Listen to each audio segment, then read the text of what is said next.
എന്റെ ഹസ്ബൻഡ് മരിച്ചിട്ട് ഇപ്പൊ 9 വർഷമായി. പുള്ളി ഒരു നാച്ചുറൽ ഡെത്ത് ആയിരുന്നു. 5 വർഷം അസുഖമായിരുന്നു. നമുക്ക് അറിയാമായിരുന്നു.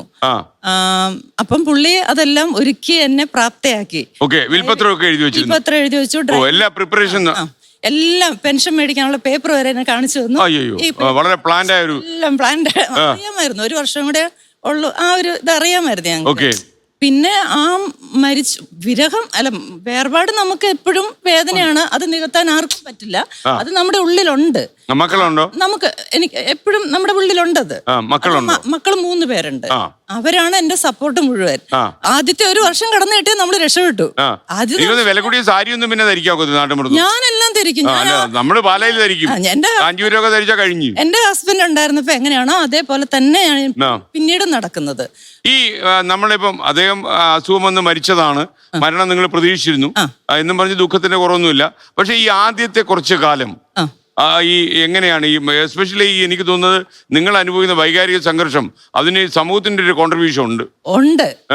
നമ്മള് വിഷമം ഇല്ല എന്ന് കാണിച്ചാൽ അവര് ഒന്ന് സിമ്പിൾ. മാത്രമല്ല ഈ നോക്കുന്നവനുണ്ടല്ലോ ഒരിക്കലും ചാക്കാലില്ലെന്ന് വിശ്വസിക്കുന്നവന് അതിലത്ത് നോക്കുന്ന സ്ത്രീകളെ കാണുമല്ലോ, അവർക്ക് മരണമില്ല എന്നുള്ള രീതിയിലാണ്. അപ്പം മക്കളാണ് മേഡം എന്നെ നോക്കുന്നത് കേട്ടോ. മക്കളാണ് എന്നെ പുറത്തു. 1 വർഷമൊക്കെ ആയപ്പോഴത്തേക്ക് അമ്മ വീട്ടിൽ തന്നെ ഒതുങ്ങി കൂടാതെ ട്രിപ്പ് പോകണമെന്ന് പറഞ്ഞ് ലേഡീസ് ഉള്ള ട്രിപ്പിൽ എന്നെ പെടുത്തി.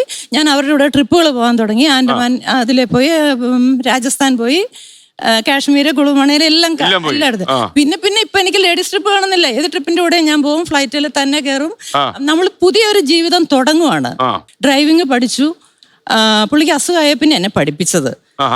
ഇപ്പൊ ഞാൻ സാറ് ഇവിടെ ഡ്രൈവ് വന്നത്. അപ്പൊ അങ്ങനെ ഞാൻ പറയുന്നത് എല്ലാരും സ്വയം പര്യാപ്തരായിരിക്കണം. നമ്മള് വേദനിച്ചിട്ട് കാര്യമില്ല.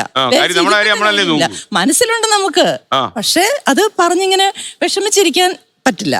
നമുക്ക് സന്തോഷമായിട്ട് ജീവിക്കണം. ചെറിയൊരു ജീവിതമേ ഉള്ളൂ. അത് നമ്മള് എൻജോയ് ചെയ്യാം.